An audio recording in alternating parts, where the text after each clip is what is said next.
Pues supongo que sí, que ustedes estarán con la misma curiosidad que yo, ¿no? Por saber qué le ha contado esta casa palacio de Jerez, en calle Bizcocheros, a su propietario, Rafael Lorente.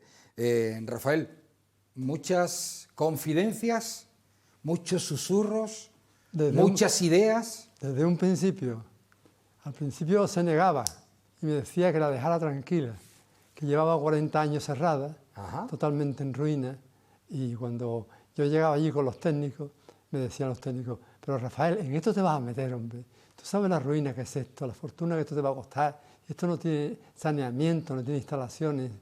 ¿Qué vas a hacer? Entonces, cuando yo me quedaba sola con ella, entonces ella me decía: ¿no se está usted enterando, don Rafael, que hasta los técnicos le dicen a usted que abandone el proyecto? Ande, váyase y déjeme tranquila.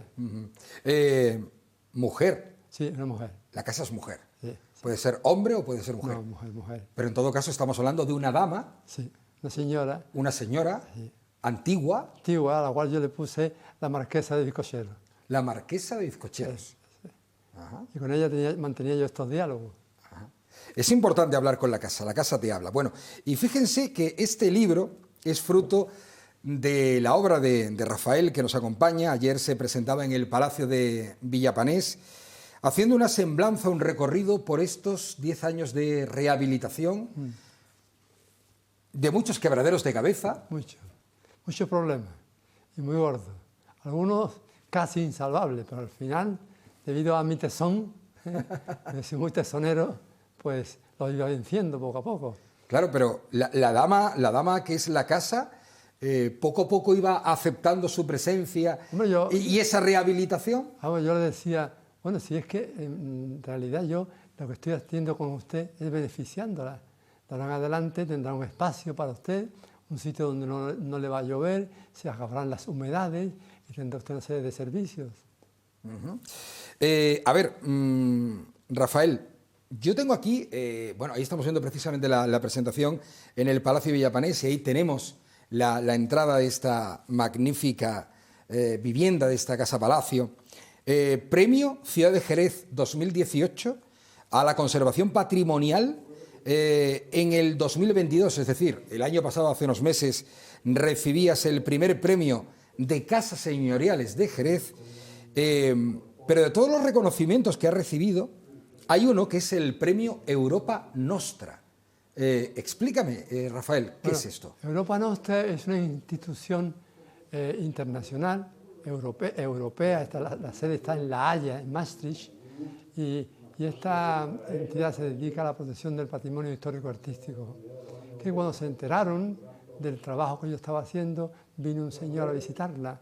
Este señor se llamaba don Leopoldo O'Donnell, duque de Tetuán. Y este señor, cuando vio la casa, que estaba haciendo una restauración fidedigna, más próxima a su época, este señor me dijo que por favor, una vez que la visitó, me dijo que por favor le mandara a Maastricht, a Holanda, 10 fotos del antes y 10 fotos del después, que en el libro aparecen. Entonces, aquello yo me olvidé, pasaron los años, bastantes problemas tenía con la casa como para yo pensar en la visita del señor O'Donnell. Él se fue muy satisfecho, me dio la enhorabuena, y entonces, como al año, 18 meses, recibí una carta diciéndome que mi casa había sido seleccionada entre un montón de proyectos europeos, y ya volví a olvidarme, ¿no? O sea, no estamos hablando de algo local, sí, o de algo regional, estamos hablando de algo internacional. Internacional, sí, porque junto con mi casa se dieron muchos premios en diferentes partes de España, de Europa, ¿eh? Y entonces, pues ya como a los 6 o 8 meses más, recibí una carta en la que se me decía que que había sido seleccionada en unión de otros muchos proyectos españoles y europeos.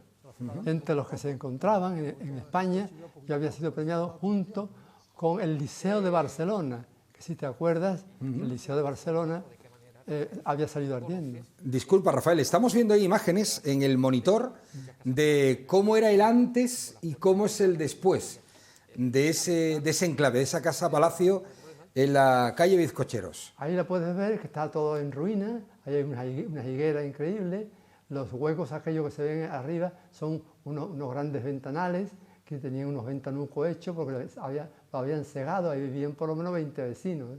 Y los vecinos habían cegado para hacer pequeños cuartitos. La casa estaba totalmente en ruina. Hay una vegetación y una serie de abrojos y de escombros, y por ahí proliferaban los nidos de ratas, unas ratas enormes, que metían dentro de la casa las bolsas de basura, que antiguamente, como no había contenedores, la gente ponía las bolsas de basura en las casas abandonadas, en los portones abandonados. Y entonces las ratas, por las noches, yo las observaba, salían de sus encames, de sus nidos, y cogían las bolsas de basura y por debajo de la puerta tiraban de ellas, y tenían en la casa, habían formado allí un estercolero. Paso y veo la imagen y me pregunto, ¿qué te llama? ¿Qué te atrapa? ¿Qué te seduce pues, de la idea de darle de nuevo? Porque, a ver, esta casa entra como en un estado de letargo, porque sigue con esa vida, pero como adormecida, pero llegas tú y ves algo ahí que hace que tú dices... A mí me gusta mucho la historia, y me gusta mucho la arquitectura, sobre todo la antigua, de esta época. Entonces, cuando yo la vi, digo, esto es una pena, esto se va a caer, porque además ya, como se habían hundido los forjados, el peso de los forjados no estaba bien repartido, entonces había capiteles de columnas que se estaban desintegrando. ¿Por qué? Porque tenían más peso unos que otros, porque estas casas porticadas con columnas están repartidas las columnas para que repartan el peso de todo el primer piso, de todo el forjado. Pero como los forjados se habían hundido, las vigas se habían caído, había columnas que soportaban más que otras. Entonces, ¿qué ocurría? Que los capiteles se estaban desintegrando, se caían a lascas. Todo eso lo explico en el libro. ¿De quién? Claro, ahí estamos viendo precisamente lo de Europa Nostra, lo que hacía referencia a ese premio como mejor restauración internacional. ¿Qué sabemos de la historia de esta dama antigua, de esta casa que ha reformado? Se remonta al siglo XVII, o quizás más, porque sus cimientos son anteriores al XVII. O sea, 400 años. Al XVI, sí. Entonces, ahí tenemos que las cimentaciones están hechas con ruedas de molino.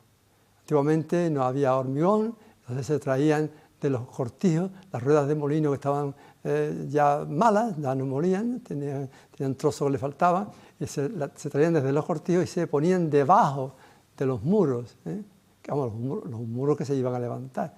Entonces, la solidez de esta casa está cimentada en ruedas de molino. También aparecen en el libro las fotografías. El número 29 que veíamos ahí precisamente de esta casa palacio. ¿Y los propietarios? ¿Sabemos algo de quién habitó, quién ideó esta casa? Esto parece ser que fue un proyecto muy ambicioso, muy antiguo, y yo creo adivinar que fue unos mercaderes de las Indias orientales. ¿Mercaderes de las Indias? Sí, sí. Estos señores que tenían estas casas, también hay muchas en el puerto de Santa María, que se dedicaban al mercado de las Indias. Ahí estamos viendo precisamente... Estos señores eran muy ricos y se hacían estas casas. En el puerto hay más de 100. El puerto de Santa María le llaman la ciudad de los 100 palacios. Y eran todos personas de estas que mercadeaban con productos de la tierra, se los llevaban y traían otras cosas, ¿no? Estamos ahí viéndote precisamente en un reportaje que te realizaba mi compañero Robert Pazo, ahí con mascarilla, con lo cual estamos hablando año 2020-2021, ¿no? Sí. Ahí estamos viendo precisamente este auténtico museo. Rafael, ¿eso está abierto al público? Sí, con citas previas. Quien quiera ir me llama y yo hago grupos de 10, y la enseño en la casa. Pero gente que tenga verdadero interés por la historia de nuestra ciudad, por nuestro patrimonio. Si esos muros hablaran. Esos son, los muros tienen 80 y 60 centímetros de grosor. O sea, ahí han vivido muchas familias. Ahí hemos encontrado, cuando se ha hecho la limpieza, hemos encontrado de todo. Incluso enterramientos. No. ¿Enterramientos allí en la Casa Palacio? Sí. Sí, porque esto pertenecía, en el prólogo lo dice muy bien Antonio Mariscal. Esta casa pertenecía a los dominicos. Esto está en la judería. Y ahí es quien vivió en un principio, quien comenzó con esto eran judíos. Ten en cuenta que más allá está la calle Osario. Y esta casa tiene una ventana, unos arcos, que dan a la calle Osario, que es donde rezaban los judíos a sus antepasados. Me está cautivando cada vez más la casa, ¿eh? Claro, ¿y con los restos mortales cuándo se descubre? Esto se descubren haciendo las obras. Ah, o sea, allí ya... Sí, Y bueno, haciendo las obras, pues los albañiles socavaron aquello, vieron aquello. Y te llamaron, ¿no? Me llamaron rápidamente. Y tú, bueno, a ver, cuéntame, Rafael, cómo es ese momento en el que te llaman y te dicen, Rafael, venga usted para acá, mire lo que nos hemos encontrado. Y resulta que había restos de tumbas. Sí, entonces yo lo que hice rápidamente, por respeto, ¿verdad? Porque aquello era, sino una profanación.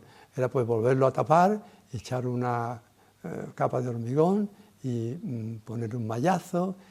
Resulta que aquello fue coincidiendo con la etapa en que se estaban haciendo en la Plaza de la Arenal se estaban haciendo los aparcamientos, que aparecieron también una serie de restos. Es cierto. Y Cultura y Patrimonio paró la obra. Y yo, con temor de que me pararan la mía... Echamos hormigón encima.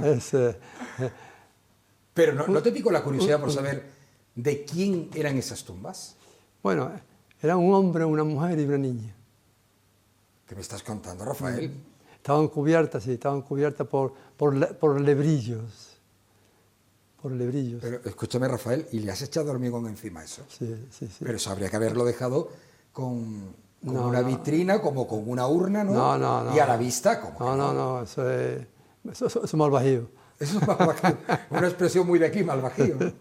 No, hombre, que... O sea, me hablas de que ahí hay enterrado un matrimonio. Sí, pero también encontramos en ese lugar al cual nosotros le hemos puesto el cementerio, en ese lugar nos encontramos con cabezas de cerdo y restos de matanza.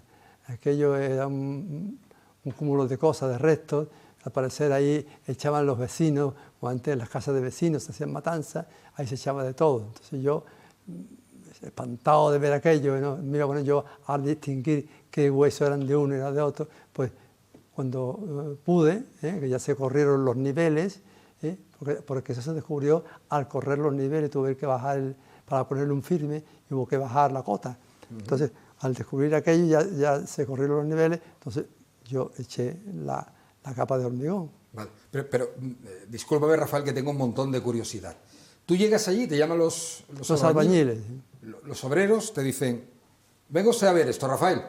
Y se encuentra una tumba, un enterramiento, de lo que parece ser un matrimonio, hombre-mujer y un niño. Hombre, mujer y una niña, sí. ¿Y por qué sabe que es una niña? Porque por la ropa que tenía puesta. Ah, pero tenía la ropa puesta. Sí. ¿Y cómo iban vestidos? Vestidos con una especie de sacos, de una arpillera, estaban cubiertos de una arpillera.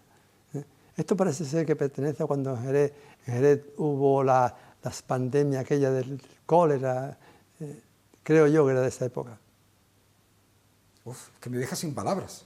Yo no hice ni fotografía, no hice nada. Oye, esa fotografía hubiera ilustrado también muy bien el libro. Sí, pero eso no me parecía respetuoso, ¿verdad? Ajá. Porque yo soy religioso y me parece que aquello lo que hicieron los albañiles fue una profanación de ese enterramiento, que ese es el espíritu de la señora que me habla. Ah, amigo mío. Que pulula por la casa y nos tiene a los dos en vilo. Vale, cuando dice a los dos, ¿a quién se refiere? A mi mujer y a mí. ¿Su mujer está allí? Sí. ¿Su nombre? Conchita. Conchita está ahí, como se suele decir, entre bambalinas, ¿vale? Está de observadora, bienvenida también a Jerez al Día. Claro, hubiera sido muy interesante sentar también a Conchita, pero no tenemos ahora la posibilidad de microfonarla. Pero, Conchita, solo que quiero verte la cara. Con la presencia fantasmagórica en casa, ¿cómo estás? Bien. No, a mí no me da miedo, desde luego. ¿Se la oye, compañeros? Dice que no le da miedo. No. Pero pregúntale por la presencia. Conchita, háblame de la presencia. Sí, una noche escuchamos un ruido, nos levantamos y estaba una de las lámparas del pasillo, que se había caído, se había partido y estaban todas moviéndose. el resto del... Estaba todo cerrado, no había ninguna Pero, ventana pero ¿qué me abierta, estáis contando? ¿Que el fantasma movía? Sí, Sí. las lámparas estaban moviéndose. Y tampoco tienes razón de que se Vaya caiga. experiencia, Conchita, gracias por contarlo. Es que no se te oye, pero me arrepiento de no haberte sentado aquí en... Bueno, ¿Cómo que bueno? otro día será. Pero vamos a ver, me dices que hay un fantasma. Sí, hay un espíritu que de vez en cuando nos ofrece su presencia, pero en serio, ¿eh?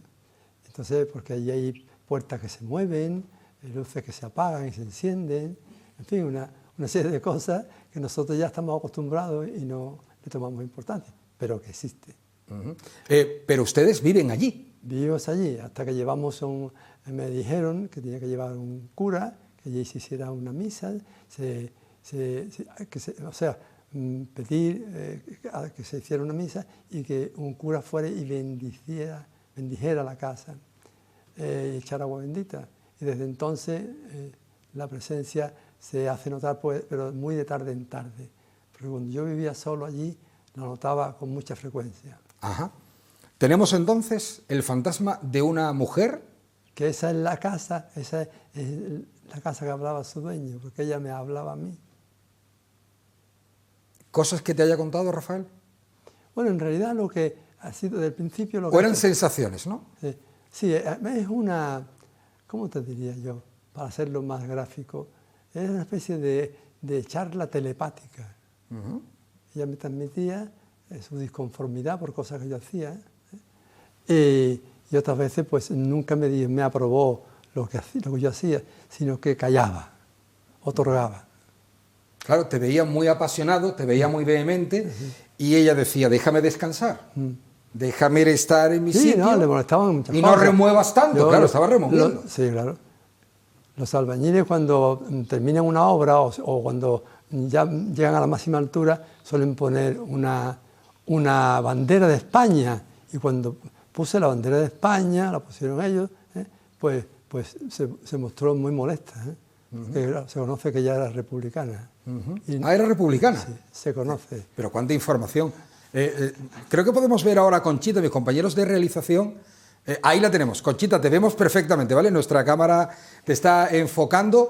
¿Eres una mujer feliz en esa casa con un fantasma, Conchita? Pues sí, somos muy felices. Me encanta con la naturalidad que habláis. Pero ¿cómo se puede ser feliz con un fantasma? Oye, que la casa palacio es maravillosa, pero ¿vivir con un fantasma? Pero bueno, tampoco lo ve todos los días ni lo escucha. A lo mejor eso tarda en verlo, o en escucharlo, claro. La última vez, Conchita, dime la última vez que viste el fantasma. ¿Cómo? ¿Cuándo fue? No, la noche esa de las lámparas que te he comentado antes. Ajá. Ya después escuchamos a lo mejor un ruido, una puerta o algo, pero nada más. Vale. Uf, qué historia. Gracias, Conchita. Gracias. Ya digo, el próximo día vamos a sentar también a Conchita y que nos lo explique. Bueno, pues a ver si un día vamos con el equipo de Puerta a lo Desconocido, que tenemos un par de mediums, y... ¿O no? ¿A ti no te gusta esa idea? Sí. Encantado. Yo estoy abierto a que Jerez conozca la casa. Porque Es que esa casa hay que conocerla, ¿eh? Es un patrimonio que es absurdo que solo lo tenga yo para mí y para mi mujer, ¿eh? Yo creo que abrir las puertas de la casa a Jerez y que Jerez conozca su patrimonio. Con fantasma incluido. Claro. Vale. Lo que sí que me tranquiliza, bueno, me tranquiliza, a mí no me tiene que tranquilizar porque no vivo allí, ¿no? Pero ¿a ti te tranquiliza que esté ella más calmada? ¿El fantasma del palacio? Sí, porque ha ido poco a poco dejando de manifestarse. Y cuando se ha manifestado ha sido... Yo es que me conozco muy bien todos los ruidos de la casa. Tengo muy buen oído y me despierto como las liebres, con nada. Entonces yo identifico lo que es un ruido normal y lo que no es un ruido normal. Ella entonces se manifiesta haciendo Se ruidos. manifiesta con ruidos. ¿Cómo? Con ¿Qué ruido dices tú? Es ella. Una puerta que está cerrada y se abre. Una luz que vibra y se apaga, ¿se entiende? Las lámparas, una lámpara, una aceitera muy pesada de vidrio que se cae al suelo y se destroza. Y ahora mira el recorrido a lo largo, que tiene 5 aceiteras más, y ves las 5 aceiteras balanceándose. En un día normal que no hay terremoto ni nada, ¿no? Son cosas tan fehacientes y además lo vimos los dos. Yo no salí, yo me di un miedo horrible y después yo salgo de mi cuarto, porque yo en mi cuarto he puesto un cerrojo, en la creencia de que el espíritu no va a entrar. Claro, eso te iba a decir, Rafael, el espíritu, los cerrojos les da igual. Y dicen los espíritus entran por debajo de la puerta, ¿verdad? Pero yo he hecho el cerrojo de la puerta de mi cuarto y escuchamos con el ruido, ¡bum! Entonces ella salió, yo salgo. Digo, yo no salgo. Yo tengo en la cabecera de mi cama tengo un sable antiguo y cogí el sable y con el sable yo temblando aquí con la mano. Cagadito de miedo. Y ella me dijo, no, tú quédate aquí. Y que yo salgo a verlo. Entonces me llamó, estaba al pie de la puerta, esa primera lámpara caída en el suelo, su cadena arriba colocada y todo. No se había descolgado la lámpara, se había desprendido lo que es la ampolla de cristal. Después las otras, sin embargo, estaban moviéndose, balanceándose. Eso te hiela la sangre, ¿eh? ¿Cómo? Claro. Es que más de uno saldría corriendo. Hombre, yo no salí porque estoy con ella. De todas formas, tú eres un poco inglés. Digo porque en Gran Bretaña es conocida la afición por los fantasmas. Es decir, una casa con fantasma allí es como una bendición. Un hotel con una habitación encantada es algo magnífico. Aquí no. Aquí algo con un fantasma siempre como que se repudia. Pero yo te veo muy inglés en ese sentido, Rafael. Sí. Hombre, porque ya son muchos años, ¿verdad? Los que llevo con ella allí dentro, ¿no? Y además conocíamos el sitio donde ella reposa, donde ella descansa. Conocíamos muchas cosas de ella. Nos vamos a ir a publicidad. Yo me quedaba para preguntarte un montón de cosas más, pero yo te voy a hacer la invitación a ver si podemos ir con el equipo de Puerta a lo Desconocido. Sí. Y sobre todo porque demos a conocer una casa con este encanto tan particular que es una casa palacio jerezana con un fantasma. A mí me fascina. Y sobre todo esa naturalidad con la que lo vives tú y con lo que vive Conchita, que la tenemos aquí. Sí, porque es parte de nuestra vida, ella es parte de nuestra vida, ¿eh? ¿Y el fantasma se llamaba? ¿Le habéis puesto nombre? La señora Marquesa. La señora Marquesa. Sí, porque yo le tengo mucho respeto y le hablo de usted. Y los diálogos que he tenido con ella, que he tenido diálogos con ella en silencio, en la noche, en el patio, he estado unas pocas de horas esperando que ella se manifestara hasta que un día se manifestó. Ahí está, en el libro está el diálogo que mantengo con ella. Ah, está aquí en el libro. El diálogo que mantengo con ella, sí. Vale, pero eso hay que contarlo también en la radio. Esto no se puede pasar por alto. Yo lo puedo leer, el día que usted queráis lo puedo leer. Perfecto. La casa que hablaba su dueño, bueno, que yo al final me he liado con lo del fantasma y traemos a Rafael porque se ha publicado el libro, porque ya se ha presentado, fue ayer en el Palacio de Villapanés. Pues nada, que sean muchísimos años más de seguir en esas veladas de conversación con la marquesa y que no les con la señora Marquesa. Con la señora Marquesa, perdón. Rafael, un placer. Igualmente. Gracias, Conchita, también por venir, ¿vale? Que te hemos tenido ahí, pero también estás presente en esta conversación y nos ha faltado la señora Marquesa, pero ya tendremos otro día. Bueno, ella tendrá que manifestarse sola. No la podemos traer aquí. Sí, no vamos a obligar a nadie si no quiere hablar. Rafael Lorente, muchísimas gracias. A ustedes siempre. Bueno, vamos a ir con otras cosas después de hablar de esta casa Palacio Jerezana con un fantasma. Tenemos música de órgano, claro, muy apropiado, porque tenemos un concierto de órgano en Rota, pero organizado desde Jerez. Bueno, ahora se lo contamos, aquí en Jerez al Día.